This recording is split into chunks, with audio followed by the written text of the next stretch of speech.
અમે કાલ કેટલાય ફોન કર્યા ભાજપવાળાને પણ કોઈ અમને સાથ દેવા નહીં આવ્યા, કોઈ સાથ દેવા ના આવ્યા. અને 300 ખોબલે એમને વોટાયેલા હે તો અમને રોતા કર્યા ને, અમને ઘરની બહાર કાઢ્યા ને.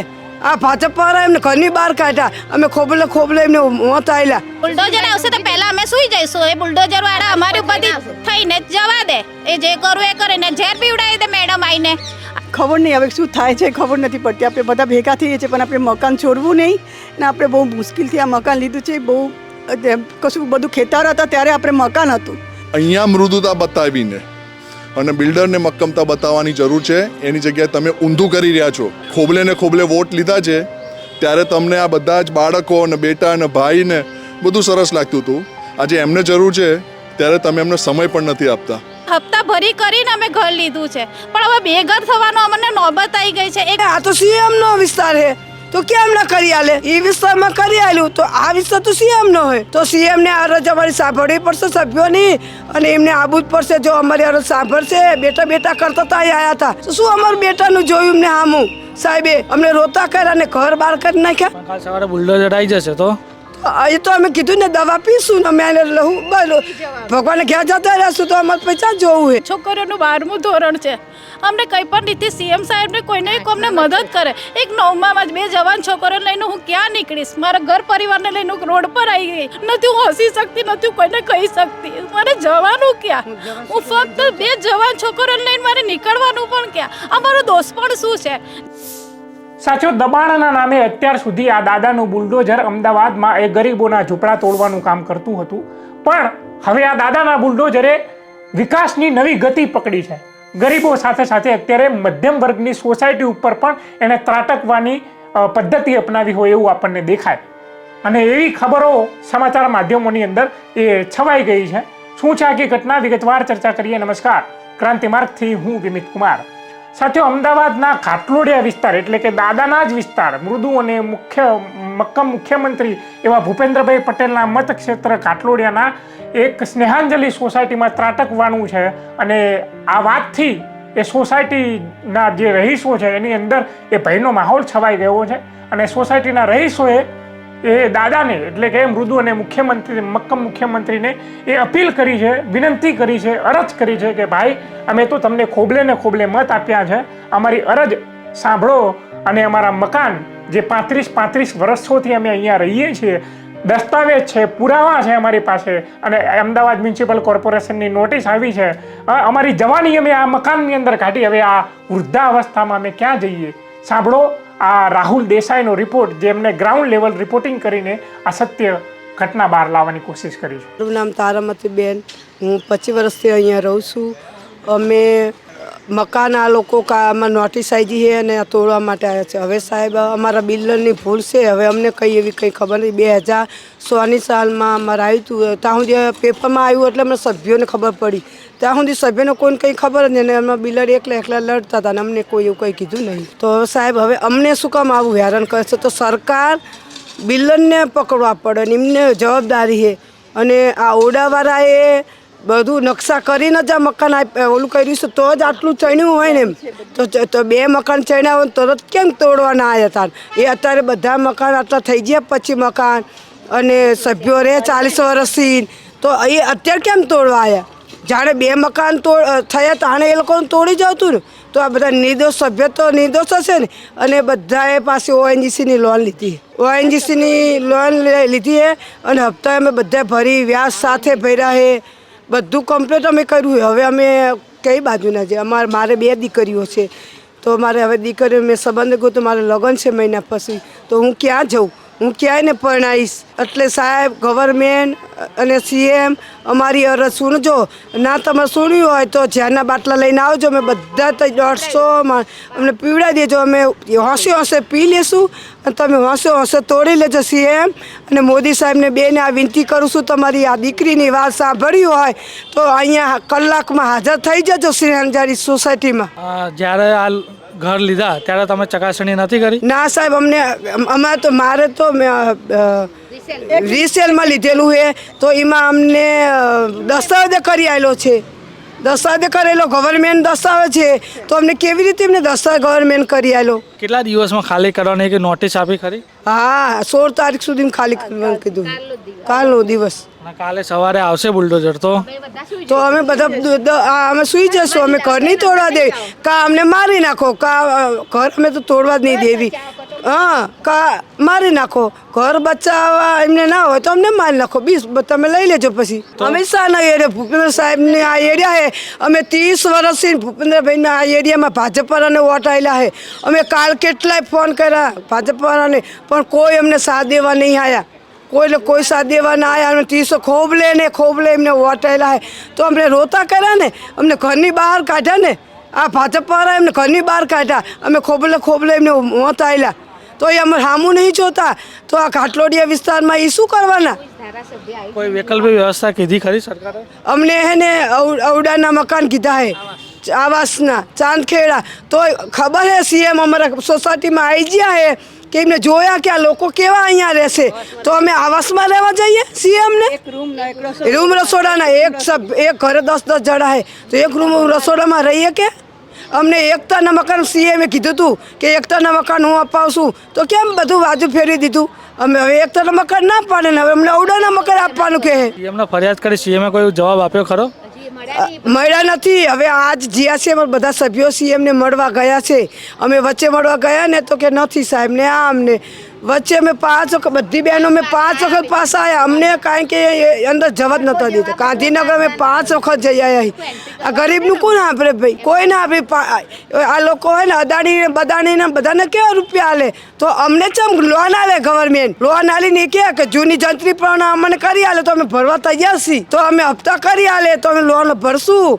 જે અમારી જે 80 સાલી જંત્રી હોય એ પણ અમને મહિને હપ્તા કરી દે અને અમે લોન ભરવા તૈયારી. પણ અમે મકાન તો નહીં છોડવી. અને માદેનગર રબારી કોલેજમાં અહીંયા કેમ 25% કરી આલ્યું? તો અમને કેમ ને? આ તો સીએમનો વિસ્તાર છે તો કેમ ના કરી આલે? એ વિસ્તારમાં કરી આલ્યું તો આ વિસ્તાર તો સીએમનો હોય તો સીએમને આ રજ અમારી સાંભળવી પડશે સભ્યોની, અને એમને આવવું જ પડશે. જો અમારી આ સાંભળશે, બેટા કરતા હતા આવ્યા હતા તો શું અમારું બેટાનું જોયું એમને સામું? સાહેબે અમને રોતા કર્યા અને ઘર બહાર કરી નાખ્યા. કાલ સવારે બુલડોઝર આવી જશે તો એ તો અમે કીધું ને દવા પીશું ને અમે ભગવાને ક્યાં જતા રહેશું તો અમારે પૈસા જોવું હે. હું 35 સાલથી અહીંયા રહું છું, 91થી, એટલે આટલા 89માં પૈસો ભર્યો હતો, 91માં રહેવા આવી હતી. પણ આપણે હવે 35 સાલ પછી આપણે ઘર તોડવાનો વારો આવ્યો છે. આપણે લીગલી લીધા હતા, ઓએનજીસીના લોનથી લીધેલું છે, ગવર્મેન્ટનું લોનથી. એ લોન આખું ભર્યું છે. આમ આપણે જિંદગીમાં 20 સાલ થઈને એને વ્યાજ જોડે ઓએનજીસીમાં ભર્યું છે. એટલે એને પછી જે એવું થાય કોઈ દિવસ આપણે એ આવ્યો જ નથી જે ગવર્મેન્ટની તરફથી એવું થશે. એમ આપણી પાસે બધી પેપરો છે, ભલે એનો પ્લોટ નંબર ભૂલ હોય પણ એને બધી પેપરો, જો શેર સર્ટિફિકેટ હોય કે એલોટમેન્ટ લેટર હોય કે 2 લાખ રૂપિયા આપણે ભર્યું છે એનું બધી જ પેપરો રેડી છે. પણ આ બધું ભૂવા કહે છે ના. અત્યારે આપણે મકાન તોડવાની વાત કરે છે પણ આપણે મકાન જોશે, મકાન એ જ જોશે, બીજું કશું જોતું નથી. મારી નાખો સરકાર.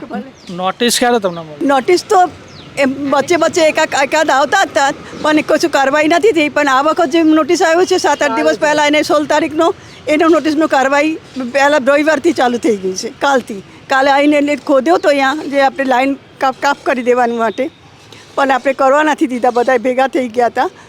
હમણાં આજે તો પછી ખબર નહીં હવે શું થાય છે, ખબર નથી પડતી. આપણે બધા ભેગા થઈએ છીએ પણ આપણે મકાન છોડવું નહીં ને. આપણે બહુ મુશ્કેલથી આ મકાન લીધું છે. બહુ કશું બધું ખેતર હતા ત્યારે આપણે મકાન હતું ને એ મકાન અત્યારે આપણે છોડવાની તૈયાર નથી. મારા મિસ્ટર બહુ બીમાર છે, એ પથારીમાં છે, હોસ્પિટલ બેડની નર્સ બધા ઘરમાં જ છે. એ આપણે બધા એવું ન્યુરોરોગી છે એટલે જાયડસનો એનો હોસ્પિટલ એની ટ્રીટમેન્ટ ચાલે છે. હું અહીંયા બહુ આવી નથી શકતી પણ મને આમ હવે ઘર છોડવું જ નહીં. જવું ક્યાં એવા માણસને લઈને? છોકરાઓના કામમાં જ છે એટલે પછી અહીંયા નથી રહેતો. એટલે આપણે કરીએ શું? છેલ્લા કેટલા વર્ષથી અહીંયા રહો? હું 91થી રહું છું.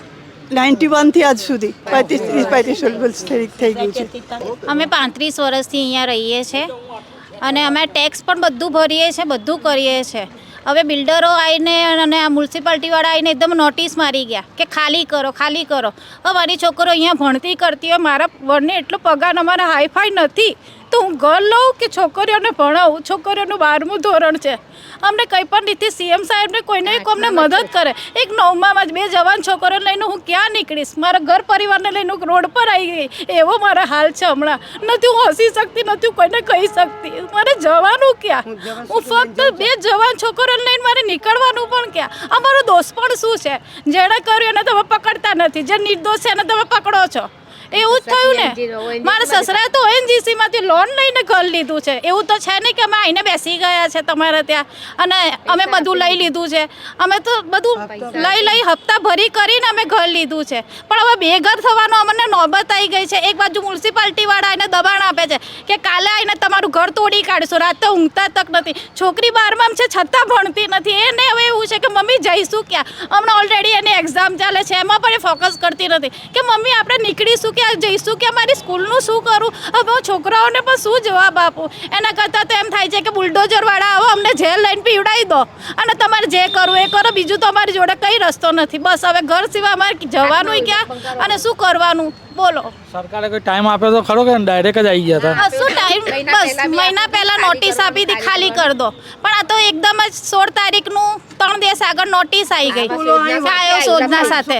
હા કે ભાઈ હવે ખાલી કરો. અને કાલે તો એકદમ જ બધું તોડવા આવી ગયા બુલડોઝર લઈને કે પાણીની લાઈન ને ગટર ને બધું એવી રીતના ખાલી કર્યું. કોર્પોરેટ કે બીજા સરકારના કોઈ માણસો તમારી વાત સાંભળી ખરી? કોઈએ અમારી વાત સાંભળીને કોઈ જોવા તક પણ નથી આવ્યું કે શું ચાલે છે શું નહીં. આ લોકો કેવી હાલમાં બેઠા છે અમને કોઈ જોવાય નથી અને સપોર્ટ કરવા તક નથી આવ્યું. તમારી માધ્યમથી સરકારના કોર્પોરેટ લોકોને શું કહેશો કે આવું થઈ ગયું? આવું કર્યું એમાં શું કહેતું? આ ના થવું જોઈએ ને. તમારે વોટ જોઈએ ત્યારે તમે અમારી જોડે આવો છો કે હા વોટ આપો વોટ આપો. અમે વોટ આપ્યા. આજે વોટ આપીને તમે અમારા માટે કર્યું શું? કશું નહીં. ખાલી હાથ પર હાથ ધઈને બેઠા. એક જોવા તક નહીં આવ્યા કે માણસો કેવી હાલમાં રહે છે શું નહીં. અમુક તો વિધવા છે, ગયડા છે. એક બાના તો કોઈ છે નહીં એમનું. એ બધાય પણ ક્યાં જાય એવું તો વિચાર કરે ને. આ તો સીએમનો મત વિસ્તાર છે ને અહીંયા તમે સીએમને જીતાડ્યા બી છે ખરા અને સીએમ બનાવ્યા. તો સીએમએ તમે તમારી વાત કરી ખરી? સીએમએ તો ફક્ત અમે અરજી આપવા જઈએ છે અને એકતાનું કીધું હતું કે એકતા પલ્લોમાં તમને ફ્લેટ જળવીશું. પણ એમાં પણ અમારે પૈસા ભરવાના તો એ અમને આપે. કેટલા પૈસા કીધા હતા? કેટલા કીધા તારા? તો આ ઓલમને દુખ જતા 50 ની આસપાસ કીધું હતું. કાલ સવારે બુલડોઝર આવશે તો શું કરશો? બુલડોઝર આવશે તો પહેલા અમે સુઈ જઈશું. એ બુલડોઝર વાળા અમારી ઉપરથી થઈને જવા દે. એ જે કરવું એ કરે ને ઝેર પીવડાવી દે મેડમ આવીને અને જે કરવું એ કરે. બીજું તો અમારી જોડે કઈ છે? જો અમારી જોડે ઘર બહાર પણ નથી. હવે રસ્તા પર લઈને પહેલા એમ કહીશ કે મારી છોકરીઓને અમારા પરિવારને અમારે આ બધા સોસાયટીને સુવડાવીને તમારે જે કરવું એ કરો. અમારી જોડે કશું છે નહીં ભાઈ. આ ઘર સિવાય અમારો કોઈ સહારો નથી. સ્નેહાંજલિ સોસાયટીની અંદર આજે આબ ફાટી નીકળ્યું છે. અહીંના રહીશો સતત પોલીસ સ્ટેશન, સતત એએમસીની ઓફિસ, સતત સીએમની ઓફિસ દોટ કાઢીને બિચારા સવારથી સાંજ સુધી દોડી રહ્યા છે પણ એમની કોઈ વાત સાંભળતું નથી. પ્રશ્ન અહીંયા એ છે આમની જે સોસાયટી છે ને જરા તમે વિડીયોમાં બતાવી શકો 5600 વારનો પ્લોટ છે અને ઘાટોડિયાની અંદર થલતેજ વિસ્તારની અંદર 5600 વારનો પ્લોટ એટલે બહુ મોટી રકમ થાય. બાજુમાં તમે જોઈ શકો છો અહીંયા જેજી સ્કૂલ પણ છે. અમને ક્યાંક ને ક્યાંક એવું લાગે છે કે આ પ્લોટ ઉપર સરકારની મિલીભગત કોઈ સ્કૂલવાળા સાથે છે. બીજું આની અંદર 25 જ મકાન છે. એકની અંદર 4 સભ્યો ગણો તો 100 વોટ થાય. 100 વોટની આમને કોઈ વેલ્યુ નથી.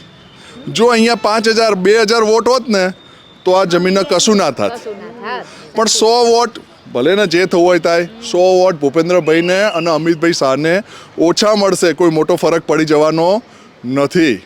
સાહેબ તમે મોટા મોટા હોર્ડિંગ્સથી લખો છો ગુજરાત સરકાર એટલે સંવેદનશીલ સરકાર. તમારી સંવેદના ક્યાં છે? આ લોકોને ઘર વિહોણા બનાવી દેવા એ તમારી સંવેદના છે? તમે સરકાર અને કાયદાની રૂહે સપોઝ એવું માની બી લઈએ કે સરકાર આ જમીનની માલિક છે, એવું માની લઈએ. ધારો કે આ લોકોએ તો પૈસા ચૂકવ્યા જ છે, બિલ્ડરની ભૂલના લીધે આ લોકો સફર કરી રહ્યા છે, પણ એવું માની લઈએ કે આ જગ્યા સરકારની છે, તો શું તમારી ફરજ બની આવતી કે આમને કંઈક વૈકલ્પિક વ્યવસ્થા અથવા વચગાળાનો કોઈ તમે ઓપ્શન આપો? બધું જ શક્ય છે, પણ તમારે જો સંવેદનશીલ બની અને અહીંયા મૃદુતા બતાવીને અને બિલ્ડરને મક્કમતા બતાવવાની જરૂર છે. એની જગ્યાએ તમે ઊંધું કરી રહ્યા છો. વિચારો તમે ખોબલે ને ખોબલે વોટ લીધા છે ત્યારે તમને આ બધા જ બાળકો ને બેટા ને ભાઈ ને બધું સરસ લાગતું હતું. આજે એમને જરૂર છે ત્યારે તમે એમને સમય પણ નથી આપતા. ખરેખર તમને ધિક્કાર છે. કોઈ કોર્પોરેટર કોઈ આવ્યું ખરું તમારા પડખે? આ રહ્યા બધા બહેનો, એ કોર્પોરેટર ફોન ઉપાડવા રેડી નથી. પોલીસ ફોર્સ સાથે અહીંયા આવી જાય છે. કાલે તો અમે લોકોએ એમને પાછા કાઢ્યા. આજે ફરીથી નોટિસ આપીને ગયા છે કે અમે 3 કલાકમાં આવીએ છીએ. આ 25 માણસો કેટલું ટકી રહ્યા બિચારા. માનસિક, શારીરિક, આર્થિક બધી રીતે ખતમ થઈ રહ્યા છે. જ્યારે જોઈએ છે ત્યારે બહેનોના આંખોમાં આંસુ આવી જાય છે. જ્યારે ઇલેક્શન હોય છે ત્યારે વોટ લેવા આવતા હોય મોટી મોટી વાતો કરતા હોય. એક્ઝેક્ટ. અત્યારે કશું નહીં, કોઈ સામે જોવા ફોન ઉપાડવા જ રેડી નથી. આ લોકોને 3 ટીમ બનાવી, કોઈ એસ્ટેટ વિભાગમાં દોડી રહ્યા છે, કોઈ કલેક્ટર ઓફિસે દોડી રહ્યું છે, કોઈ કમિશનરની ઓફિસે દોડી રહ્યું છે, કોઈ સીએમની ઓફિસે દોડી રહ્યું છે. પણ બિચારા નાસીપાસ થઈને નિરાશ થઈને પાછા આવે છે. અને કોઈ સીએમને બી તમે કઈ દરખાસ્ત કરી? અત્યારે હાલ ત્યાં જ ગયા છે. હવે ટાઈમ આપીને એમની વાત સાંભળે અને એની પર કંઈ અમલ કરે તો સારી વાત છે. તો સીએમ અમારું સાંભળે. અને કેટલા દિવસનો ટાઈમ આપે અહીંયા? આવતીકાલ સુધીનો. આજે 15 તારીખથી 16 તારીખે અહીંયા બુલડોઝર ચલાવી દે. હવે આ મકાનો તમે જો કેટલી સરસ સોસાયટી છે. એમની સાથે એમના ઇમોશન્સ, એમના બાળકો બધું સરસ જોડાયેલું હોય અને અચાનક કોઈ આવી રીતે અને સ્મશાન જેવું બનાવી દે, કેવી રીતે આ લોકો એને સહન કરી શકે? અને બીજી વૈકલ્પિક વ્યવસ્થા કઈ કીધી ખરી? કોઈ જ વૈકલ્પિક વ્યવસ્થા નહીં. બધી વાતો 1 BHK આપવાનું. અહીંયા આ લોકોને અત્યારે હાલ ઓલરેડી 4 BHK કે 2 માળના મકાનો છે, એની સામે 1 BHK આપે. કોઈ પ્રકારનો આ ન્યાય નથી. અને એ બી they have to spend money, પૈસા ખર્ચવાના. સામાન મૂકવા માટે. બીજે